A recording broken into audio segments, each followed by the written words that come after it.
Hola a todos, hoy hemos venido a hablar de aproximaciones y errores. Bueno, seguro que esto os suena porque en primero de la ESO, en el mismo primer tema, en el tema 1, números naturales, ya se habla de aproximar.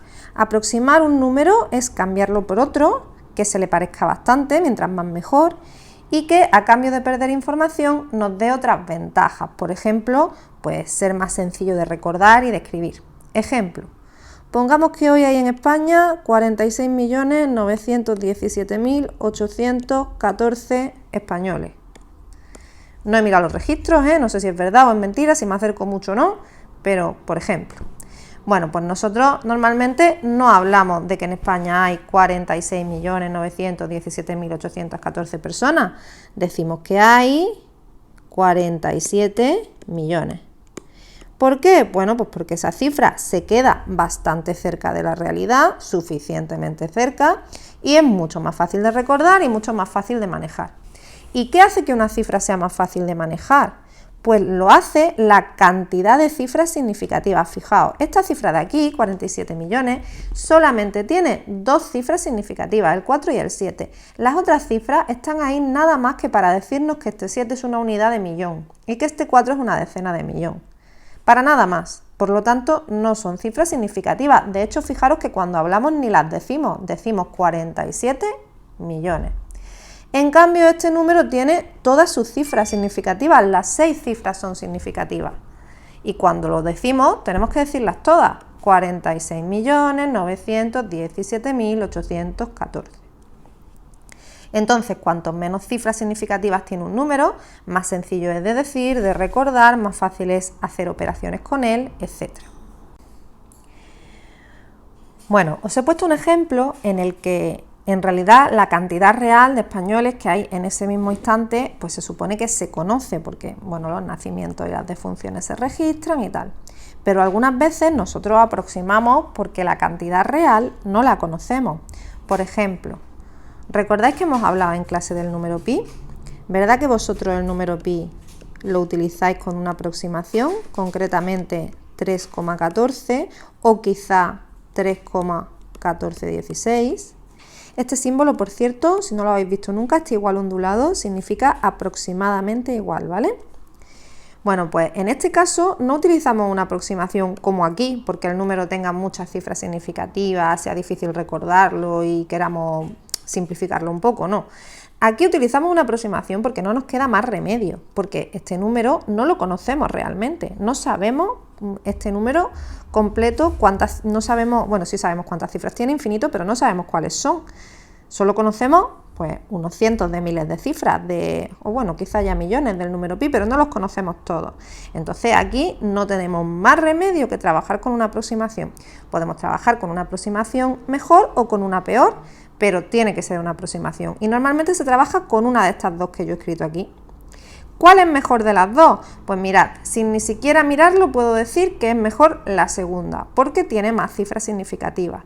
Cuanto más cifras significativas le ponemos a una aproximación, más cerca del número real nos estamos quedando. Si yo ahora pusiera otra aproximación que en vez de 4 cifras decimales tuviera 5 o tuviera 6, pues sería otra aproximación mejor todavía.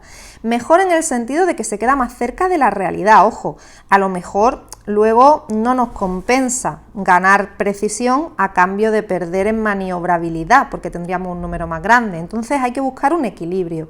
Hay que buscar un equilibrio entre la precisión que yo quiero y la facilidad de cálculo que quiero tener. De hecho, incluso aunque esta sea mejor, nosotros normalmente vamos a utilizar esta otra, vamos a utilizar 3,14, que para los cálculos que nosotros hacemos tiene precisión más que de sobra. Bueno, pues cuando uno hace una aproximación, esta o esta, me da igual cuál de las dos, estamos cometiendo un error, estamos perdiendo información, estamos siendo poco precisos y ese error que cometemos se puede medir. Vamos a ver cómo lo podemos medir. Para medirlo existen dos conceptos que los tenemos aquí, que son el error absoluto y el error relativo. Mirad, el error absoluto, lo pone aquí, es el valor real de mi número menos el valor aproximado. es decir, restamos los dos valores y la diferencia que haya entre ellos siempre en positivo, por eso están ahí esas barras de valor absoluto, porque siempre se resta el más grande menos el más pequeño, pues es lo que nos estamos equivocando. Vamos a verlo en los ejemplos que tenemos, ¿de acuerdo? Vamos a ver, mandamos esto aquí a un ladito y vamos a verlo. ¿Cómo sería el error absoluto de esta aproximación de aquí? Esta. Vamos a ver cómo sería el error absoluto. Normalmente ponemos una E y abajo, más pequeñita, una A, ¿vale? Para el error absoluto tendríamos que restar 47 millones, que en este caso es el más grande. Por cierto, no sé si lo recordaréis, pero esto sería una aproximación por exceso. Por exceso, porque es más grande que el original. Cuando la aproximación es más pequeña que el original, se llama aproximación por defecto. Y bueno, si hacemos la resta, pues vemos que nos da 82.186.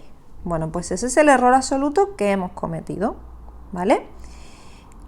Vamos ahora a intentar calcular el error absoluto que hemos cometido en la segunda aproximación. Voy a cambiar de color para que lo distingáis mejor, ¿vale? Aquí tenemos la segunda aproximación y vamos a calcular el error absoluto que hemos cometido, que sería el numerito de verdad verdadera, que es el número pi, menos, vamos a quedarnos con la primera aproximación, 3,14. Bueno, y ahora tenemos que restar, pero claro, madre mía, tenemos un problema, ¿no? Porque, ¿cómo vamos a restar pi menos 3,14 si no sabemos cuántos decimales? O sea, otra vez, sabemos cuántos decimales, pero no sabemos cuáles. Si no sabemos qué decimales tiene pi, si no podemos manejar ese número, si tiene infinitos decimales, esta resta yo no la puedo hacer. No la puedo hacer porque realmente no tengo ni idea de este número completo, así que no puedo restarlo. ¿Qué es lo que sí podemos hacer? Bueno, podemos decir, vale, no sé cuál es mi error absoluto, pero sí sé que es más pequeño que, y ponerle, digamos, un tope. Decir, vale, me he equivocado como mucho, mucho, mucho, esto. ¿Y cómo podemos hacer eso? Pues mirad, vamos a dibujarlo en una especie de resta real. Aquí está el 3,14, que es la aproximación que yo he escogido, ¿no? Por aquí andaría el 3,15, por aquí andaría el 3,13, ¿no? Y si yo me he quedado en 3,14, si mi aproximación es 3,14, es porque mi número está en este trocito, aquí. Porque si estuviese más arriba de esta línea roja, hubiera estado más cerca del 3,15 y yo hubiese redondeado a 3,15. Y si estuviese por debajo de esta línea roja, yo me hubiese quedado con el 3,13 porque hubiese estado más cerca del 3,13. Es decir, desde esta mitad hasta esta mitad, por ahí es por donde anda mi número. Aquí tendríamos el 3,145 y aquí tendríamos el 3,135, ¿vale?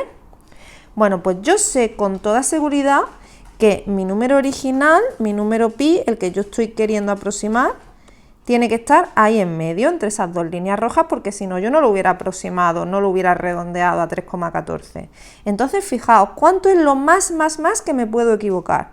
Pues lo más que me puedo equivocar es que yo tenga tan mala suerte que mi número esté en uno de esos extremos, o aquí, veis que los estoy marcando con un punto. Y si mi número estuviera en uno de esos extremos, al restar, ¿qué me saldría? Pues me saldría 0,005. Por lo tanto, eso es lo máximo de error que yo puedo cometer. Así que mi error absoluto no sé exactamente cuál es, pero sí sé que es como mucho 0,005. Uy, me he comido un 0, voy a arreglarlo. Ahí ya está arreglado. Entonces, fijaos qué casualidad. ¿Es casualidad que aquí hubiera dos cifras significativas detrás de la coma y aquí hayan salido justo dos ceros detrás de la coma? Pues no, no es casualidad. Por eso, cuantas más cifras significativas haya, más pequeño va a ser el error. Si yo ahora mirase a ver cuál es el máximo de error que cometo con esta otra aproximación, el error absoluto máximo de esta otra aproximación, me saldría un 0,0000 y detrás me saldría el 5, porque haríamos este mismo razonamiento que hemos hecho aquí, a la derecha arriba, lo haríamos, pero en vez de con el 3,14, con 3,1416 y arriba pondríamos el 1417, 1417 y abajo el 1415. Y haríamos exactamente el mismo razonamiento y me saldrían aquí en el error 2 ceritos más delante del 5, o sea, un error bastante más pequeño. Cuantas más cifras significativas tenga mi redondeo, mi aproximación, más pequeñito es el error absoluto que estoy cometiendo. Bueno, ¿y qué pasa con el error relativo? Bueno, pues vamos a ver qué pasa con el error relativo. Mirad, el error relativo está ahí porque no es lo mismo equivocarse en 5 centímetros cuando uno está midiendo la distancia desde Murcia a Málaga que equivocarse en 5 centímetros cuando uno está midiendo el ancho de una mesa. ¿Verdad que no es lo mismo equivocarse en 5 centímetros de 400 kilómetros que en 5 centímetros de 2 metros? La magnitud del error, a igualdad de error absoluto, la magnitud del error es más grande cuanto más pequeño sea lo que estamos midiendo. Entonces, para eso está el error relativo, que lo tenemos aquí. Miradlo. El error relativo es mi error absoluto, el error que yo he cometido, pero partido el valor real. Es decir, volviendo al ejemplo de antes, imaginaos que yo me he equivocado en 5 centímetros midiendo mi pared que tiene 2 metros. 2 metros son 200 centímetros. Pues mi error relativo sería 5, pero 5 de 200. Sin embargo, si yo me he equivocado midiendo la distancia desde aquí, desde Murcia hasta Málaga, que son 400 kilómetros, pues serían 5 centímetros de 400 kilómetros. 400 kilómetros expresado en centímetros, pues hay que añadirle ahí 1, 2, 3, 4 y 5 ceros. Fijaros en esos dos errores relativos. ¿Verdad que este es muchísimo más pequeño seguro? Porque arriba tenemos el mismo numerito, pero abajo aquí estamos dividiendo entre algo muchísimo más grande. Entonces nos hemos equivocado mucho menos al medir la distancia de aquí a Málaga que al medir la pared, aunque el error absoluto en principio fuese el mismo, ¿vale? Entonces para eso está el error relativo, para decir, vale, me he equivocado en tanto, pero el total ¿cuánto era? Ese numerito en el que me he equivocado ¿representa mucho al lado del total o representa poco? Porque eso es importante.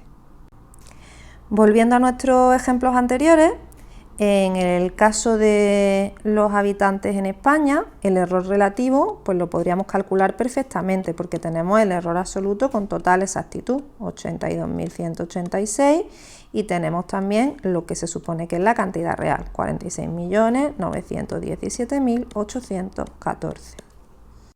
Y si lo metéis en la calculadora, pues veréis que os sale este error relativo pues bastante pequeñito, porque aunque 82.000 y pico parezca un número muy grande comparado con los casi 47 millones de habitantes que tiene España, pues es bastante pequeño, es poco más de una centésima, bueno, casi 2 centésimas, ¿vale? En el caso del número pi, pues realmente no podríamos calcular el error relativo con exactitud, ni siquiera hemos podido calcular con exactitud el error absoluto, y el error relativo sería el error absoluto partido por el valor real. O sea que si no conocemos el valor real y no conocemos el error absoluto, pues evidentemente no podemos calcular en ese caso el error relativo. ¿Qué es lo que sí podemos hacer? Bueno, pues podemos aproximarlo por arriba, es decir, podemos decir, como hicimos con el error absoluto, como mucho va a ser tanto. Pero bueno, eso lo haremos el año que viene. Este año, con que sepamos que mientras más cifras significativas tiene un número, más pequeño es su error relativo, pues con eso es suficiente. Bueno, para terminar el vídeo quiero echarle un vistacillo a estos ejemplos resueltos, ¿vale? Fijaos, dice, la altura de un edificio es de 92 metros, la de un avión 9,2 kilómetros y la de un satélite artificial 920 kilómetros. ¿Qué podemos decir del error absoluto y del error relativo de estas mediciones? Bueno, pues fijaos, el error absoluto dice tiene que ver con las cifras que no aparecen, es decir, las posteriores a la última cifra utilizada. Dice la altura del edificio 92 metros, pues su error absoluto es de menos de 0,5 metros. Mirad, el razonamiento es exactamente el mismo que hicimos con el número pi. Si yo he aproximado a 92 metros es porque estoy más cerca de 92 que de 93 o que de 91. Por lo tanto, mi numerito está entre la mitad de entre 91 y 92 y la mitad de entre 92 y 93. Esto sería 92,5 y eso sería 91,5. Y ahí en medio está mi número real. Por lo tanto, lo más que puedo equivocarme es 0,5. Por eso dice ahí que el error absoluto es más pequeño que 0,5. Siempre es más pequeño que un 5 en el siguiente orden de unidades. Fijaos que aquí el último orden de unidades que aparece es el 2, que es una unidad, pues son 5 del siguiente, que son las décimas. Aquí, como pone 9,2 kilómetros, fijaos cuál es la cota superior, el tope del error absoluto. Es un 5 en la centésima, que sería la siguiente categoría de unidades después del 2, un 5 en la centésima.